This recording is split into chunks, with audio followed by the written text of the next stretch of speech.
Eu creo que antes de nada resulta obrigado no día que estamos. Feliz día de San Valentín a todos os namorados, a todas as namoradas, a todos os que hoxe traballan para facer máis agradable ese día para uns e outras. E eu xa aproveito tamén feliz día de San Valentín para a miña namorada, que tamén de vez en cuando teño que darlle un cariño, non? E dito isto, pois, oye, como sempre, moi bons días e moitas gracias por asistir a esta rolda de prensa na que queremos facer un pequeno balance da actividade parlamentaria que desenvolvemos ao longo desta semana e que foi unha semana de traballo parlamentario intenso coa celebración do Pleno, no que tivo un especial protagonismo, creemos, o debate de totalidade do proxecto de Lei de Desenvolvemento e Impulso da Intelixencia Artificial en Galicia, unha iniciativa importante, carácter legislativo, que vai continuar a súa tramitación parlamentaria e coa que Galicia voltará unha vez máis a situarse na punta de lanza do desenvolvemento das novas tecnoloxías, asegurando a defensa dos beneficios que os cidadáns podan obter destas novas tecnoloxías e sen perder de vista a garantía dos seus dereitos cando interveña a inteligencia artificial nas súas relacións coa Administración galega. Unha sesión plenaria na que creo que tamén destacou a comparecencia da conselleira de Vivenda e os importantes anuncios que fixo nesta materia durante a súa intervención, como que a Xunta xa mobilizou máis de 200 millóns de euros en licitacións para a construción de máis de 2.000 novas vivendas públicas, ou que os proxectos de interese autonómico permitiron desenvolver ata este momento máis de 1,5 millón de metros cadrados de solo residencial para as primeiras 15.000 vivendas en concellos como Vigo, como Pontevedra, Santiago, Ourense, Lugo, A Coruña ou Arteixo. E todo isto, ademais das modificacións legislativas e fiscais aprobadas neste primeiro ano de legislatura, pois dirixidas todas elas a axilizar os trámites para a construción de nova vivenda, para incentivar a rehabilitación ou para reducir as taxas e custes tributarios asociados a esta cuestión fundamental para o desenvolvemento da vida dos galegos. Pero idesme permitir tamén que centre a miña atención sobre as cuestións abordadas no Pleno nunha das iniciativas parlamentarias que saiu adiante, lamentablemente sen o apoio dos deputados do Partido Socialista, que parece ser que siguen esa teima de non molestar aos seus maiores en Madrid, en a que dende o Grupo Popular e, por suposto, o Goberno galego imos seguir insistindo as veces que faga falta ata que o Goberno do señor Sánchez cumpra coa legislación vixente.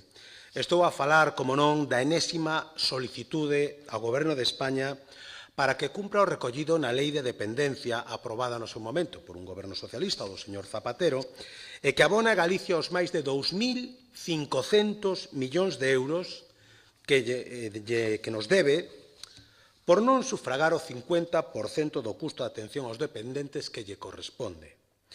Cantas horas de servicio de axuda no fogar poderíamos financiar nos concellos con estes cartos? Cantas prazas de centros de día ou de novas casas do maior podíamos poñer en marcha por toda a xeografía galega?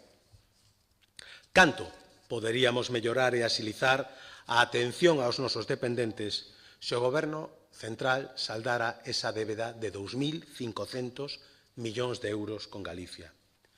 Lamentablemente, o Goberno do señor Sánchez, para tapar a súa incompetencia no cumprimento das súas obrigas e no non abono das súas débedas con Galicia e as demais comunidades autónomas, pois ponse de perfil e dá un peso máis o pasado martes aprobando unha reforma desta lei de dependencia que obriga ás comunidades autónomas e aos concellos a prestar máis servicios a maiores e dependentes, pero unha vez máis sen poñer enriba da mesa o financiamento necesario para sufragar estes servicios e nin sequera tivo a delicadeza de facer unha consulta previamente cos responsables autonómicos para a adopción destas novas medidas. Nos saudamos a incorporación de algunhas destas medidas ou algún dos cambios introducidos nesa lei de dependencia, máxime tendo en conta que a gran maioría foron propostos pola propia conselleira ao ministro o pasado mes de decembro. E unha boa parte delas xa se están aplicando en Galicia dende fai algún tempo, como, por exemplo, a posibilidade de combinar servicios, como poden ser o Servicio de Axuda ao Fogar e o Centro de Día, a homologación automática da discapacidade aos dependentes que a teñan solicitado, proceso que xa supera a cifra de 6.000 persoas beneficiarias desde que entrou en vigor o 1 de xaneiro o novo plan de choque posto en marcha pola Xunta de Galicia, ou as concesións de prestacións económicas sustitutorias na mentras se agarda polo servicio solicitado, ou a regulación das vivendas colaborativas. Pero temos que lamentar que, unha vez máis, o Goberno do señor Sánchez obriga a comunidades ou concellos a prestar novos servicios en materia de dependencia sen o correspondente respaldo financeiro. O que inevitablemente vai derivar nun incremento considerable e preocupante da débeda que xa na actualidade mantén coa Xunta de Galicia e, repito, ascende a 2.500 millóns de euros. Porque non vemos moito interés por parte do señor Sánchez en saldar esta débeda. E todo isto sen perder de vista que esta ampliación de actividades do Servicio de Axuda ao Fogar fora do domicilio se faga sen ter en conta a opinión dos concellos e se lles teña preguntado sequera se dispoñen do persoal suficiente para prestar estes servicios, cando xa patente a día de hoxe unha manifesta falta de persoal que teñen algúns concellos para atender o actual servicio e as actuais prestacións do Servicio de Axuda ao Fogar. Desde o Grupo Popular imos seguir insistindo as veces que faga falta na demanda ao Goberno central para que cumpra coa Lei de Dependencia e abone eses máis de 2.500 millóns de euros que a día de hoxe debe a Xunta pola atención aos dependentes e, polo tanto, a todos os dependentes galegos, senón para que tamén se adapte a súa aportación aos novos servicios que a modificación da lei obriga a prestar aos dependentes tanto a comunidades autónomas como a concellos. Porque é moi sinxelo lexislar para que cumpran os demais, sen ter en conta os cartos que se precisan para cumprir o que recolle esa legislación. E menos a parte que o Goberno central está obrigado a aportar en cumplimento desa mesma legislación estatal. Esperemos que os socialistas galegos deixen de poñerse de perfil, como fixeron no pleno desta semana, ao non apoiar esta iniciativa do Grupo Popular. Como decía, que se deixen de poñer de perfil ante este grave problema financeiro que ten a comunidade galega polo desprezo que amosa o Goberno do señor Sánchez para atender as necesidades de maiores e dependentes e que, por fin, amosen a valentía e a decisión que se lles está pedindo, non só dende o Goberno galego, senón desde os propios concellos de Galicia que, da boca do presidente socialista da Federación Galega de Municipios e Provincias, xa amosaron a súa preocupación pola falta de financiamento dos servicios que se presta aos dependentes, ademais de criticar o ninguneo aos que estén sometido o Goberno do señor Sánchez. Levan máis dun ano esperando por unha entrevista co ministro de Dereitos Sociais sen que a día de hoxe teña recibido resposta esa solicitude. E xa para rematar e poñerme a vosa disposición para contestar calquera outra cousa que consideredes oportuna, eu quero facer unha referencia ao penoso espectáculo que o BNG protagonizou ou que está protagonizando, mellor dito, na súa moi particular defensa da nosa lingua. Primeiro, foi a súa rotunda negativa a participar no proceso aberto pola Xunta de Galicia para renovar o Plan Xeral de Normalización Lingüística. Un proceso no que están a participar máis dun cento de profesionais de recoñecido prestixio en diferentes ámbitos, distribuídos en 11 grupos de traballo e que o pasado mércores iniciaron as súas reunións nun encontro celebrado na Cidade da Cultura. Pero do que os nacionalistas galegos se votaron fora, voluntariamente, polo simple feito de que non se ia facer o que eles queren facer. E así nos amosa unha vez máis que non están nin dispostos nin acostumados a dialogar e a chegar a acordos polo ben e o futuro, neste caso concreto do galego, e en xeral de case calquera cousa. E non lles chegou con illarse voluntariamente deste proceso de renovación e impulso da nosa lingua, senón que intentaron, a través dunha das organizacións satélites nacionalistas, boicotear a celebración desta primeira reunión, incitando a todos os asistentes a abandonar o encontro. Finalmente, os dous individuos que o BNG mobilizou para incendiar a reunión quedáronse totalmente sós e foron os únicos que se marcharon, se me permiten a expresión, coas orellas gachas desa reunión.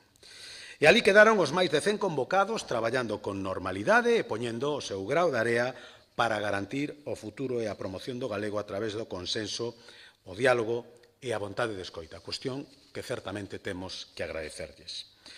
Pero que, ademais, a loita do BNG e das súas organizacións satélites por apropiarse de todo o que teña que ver coa nosa lingua, tamén a sufrimos na sesión plenaria desta semana, cando un grupo de exaltados, convidados todos polo BNG, entre os que figuraba mesmamente a súa coordinadora de organización, e moitos concelleiros, liberados, militantes e recoñecidos simpatizantes do BNG e da CIGA, intentaron reventar o pleno no momento en que o conselleiro de Cultura estaba respondendo a dúas interpelacións da oposición sobre a situación do galego.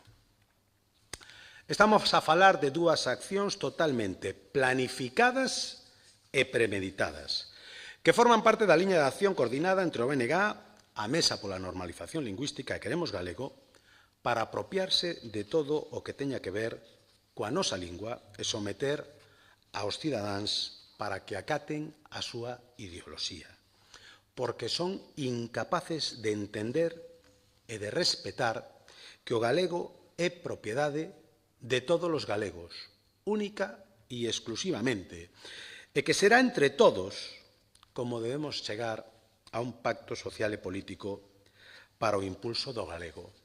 Aínda me parece máis lamentable que, lonxe de desmarcarse desta acción antidemocrática, o BNG reincida facendo público a invitación a participar a un dos autores dese boicot parlamentario no acto que vai celebrar ou que pretende celebrar o próximo sábado neste Parlamento. Non só lle afean o seu comportamento, non son se desmarcan desa acción, senón que volven a invitar a un deses exaltados para que interveña nun acto no Parlamento que el mismo ofendeu e vulnerou fai apenas 48 horas. O que tamén nos sorprende, ou xa non tanto, non o sei, é que a propia señora Pontón amosara a súa sorpresa por esta non improvisada romería que montaron na tribuna do Parlamento os seus convidados, cando, ademais de ser persoas que accederon ao Parlamento de Galicia autorizadas polo seu grupo parlamentario, estaban entre eles a súa propia secretaria de organización e, como decía, varios cargos públicos do propio BNG. O que pon de manifesto esta situación é que unha de dúas: ou a señora Pontón é unha magnífica actriz, ou no BNG e, por suposto, no propio grupo parlamentario nacionalista debe haber quen manda máis xa que a propia Ana Pontón e que dá ordes superiores por enriba da suposta lideresa do BNG, atendendo expresamente aos desexos sobre o futuro da lingua galega expresados pola propia UPG no último documento aprobado o pasado 24 de xaneiro, e no que amosa a súa disposición a abordar a situación da lingua dende, abro aspas, o activismo social e cultural de maneira permanente, porque a plena normalización da nosa lingua precisa dun Estado propio soberano. E volvo a abrir aspas, defendendo que o galego ten que ser a lingua vehicular no ensino e o idioma normal e xeral no uso da administración e servicios públicos e no conxunto da sociedade, e renunciando expresamente a calquer tipo de bilingüismo ou de uso tolerante en liberdade de calquera das linguas. Pouco máis se pode decir das verdadeiras intencións do BNG e dos seus satélites respecto do galego.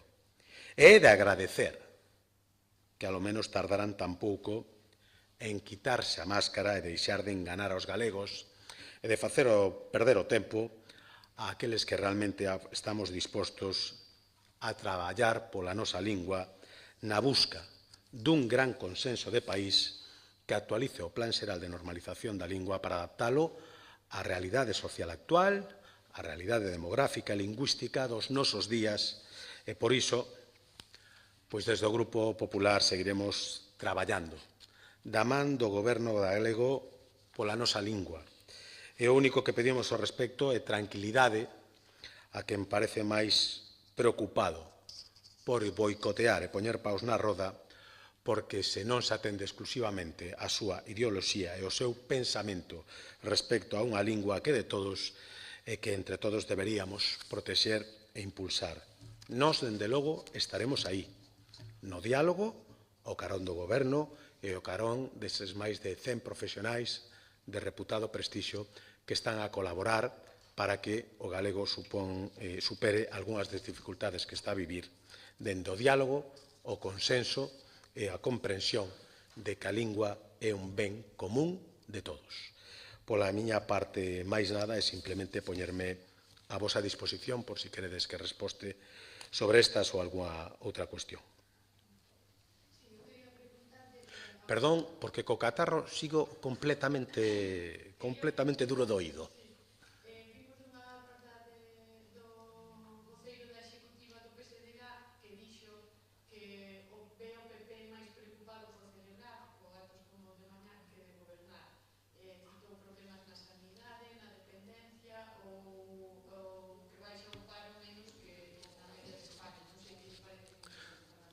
A mí me parece que o que non ten que facer o voceiro do PSDG neste caso pois é trasladar ao Partido Popular as súas preocupacións. Entendo que, vistos os resultados que acadou nas pasadas eleccións, pois se cause un certo malestar que outros atopemos motivos de celebración. Pero o que celebramos mañán, e así espero tranquilizar ao señor voceiro socialista, é que levamos 365 días gobernando. Levamos 365 días trasladando ao Diario Oficial de Galicia as medidas que comprometimos no noso programa electoral. Levamos 365 días cumprindo cos compromisos e a palabra que lle demos aos galegos. E nos parece que despois de 365 días traballando duro para facer realidade ese compromiso, podemos tomar unha mañán de sábado para celebrar e agradecer a inmensa confianza que por quinta vez consecutiva nos regalaron os galegos. É algo que nós non podemos deixar pasar. De ben nacidos e ser agradecidos, e o de mañán é un acto de celebración e de gratitude. Lamento que o señor Besteiro non tope tempo para agradecerlle aos galegos o caudal de confianza que tamén lle deron a él.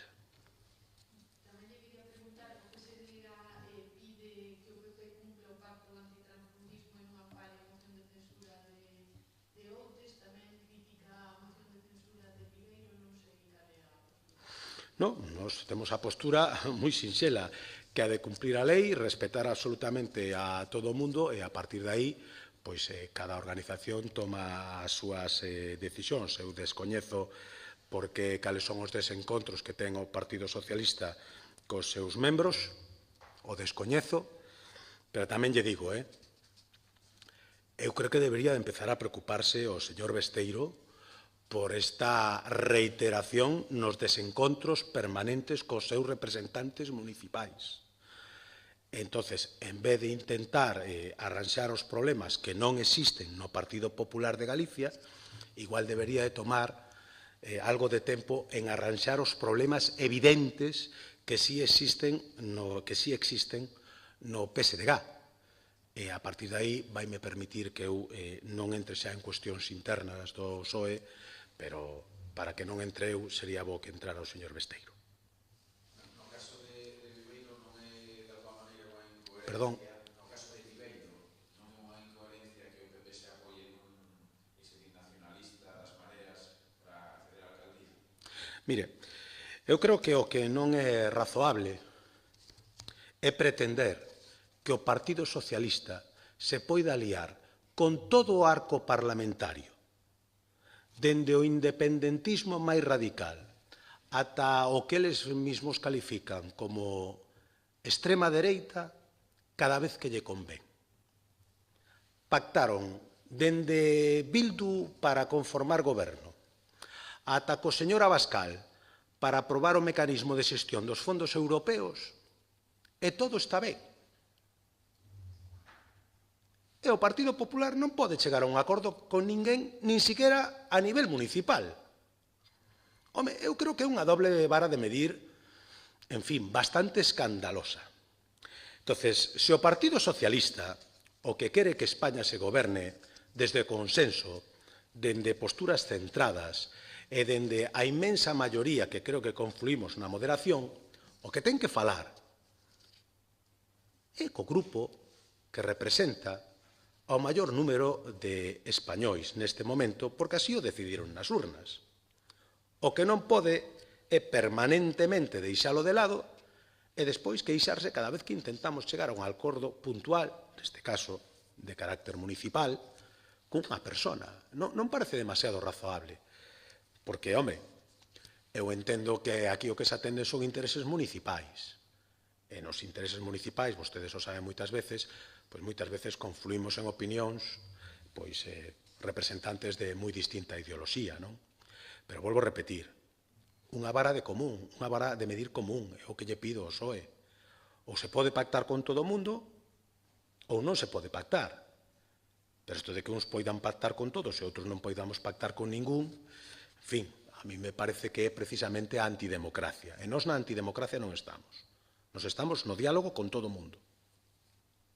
E outra cousa, parecelle razoable ou un bo exemplo para a cidadanía que a parella do presidente Feijóo de alguma maneira litigue con Costas para conseguir un acceso directo a unha praia na súa casa? Se me parece, perdón?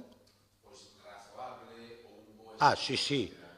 Home, me parece, vamos a ver, me parece que se hai unha vivenda construída e era razoable que os anteriores propietarios da vivenda pois solicitasen o que lles parecese oportuno según a súa localización xeográfica, o que non me parece razoable é que se pida un comportamento distinto porque hai un novo propietario e está casado con alguén. Isto sí que non me parece razoable. É dicir, é que eu de verdade, hai cousas que se plantexan que a min se me escapan.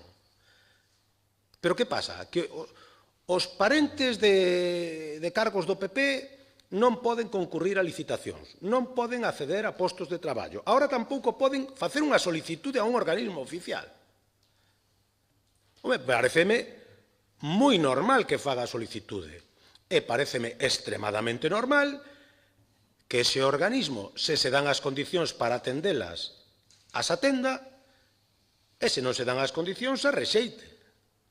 Pero, home, así xa, con carácter preventivo, que unha cidadana non poda pedir unha determinada licencia ou facer unha petición polo feito de que está casada con un señor que se apelida Núñez Feijóo, home, eu volvo a repetir, creo que debemos dir os principios fundamentais da democracia, que é o tratamento igualitario dos cidadáns ante a lei. Eu, de verdade, é que últimamente se me escapa todo. As empresas non se poden instalar se non lle gustan a un político. Non se pode acceder a licitacións porque non lle parece ben que este casado ou que sexa irmán ou que sexa sobriño ou que... E agora tampouco poden facer unha solicitude ante Costas. Poderá facer a solicitude. Se ten razón lla darán. Costas sigue sendo do goberno do Estado, creo, non? Por ahora. Se ten razón lla darán e se non ten razón lla denegarán. Pero, bueno, eu xa o dixen, calquera día vexo a Xunta renunciando a comprar vehículos a Estelantis porque o meu primo traballa na cadea. Home, habrá que poñer un pouco de sentido común en todo isto en algún momento. Xa que non o pon a oposición, pois teremos que poñelo nós e niso seguimos. Algúnha outra cuestión? Pois, o dito, disfruten do fin de semana e non se esquezan de darlle hoxe un cariño ao seu namorado ou á súa namorada. A cumprir.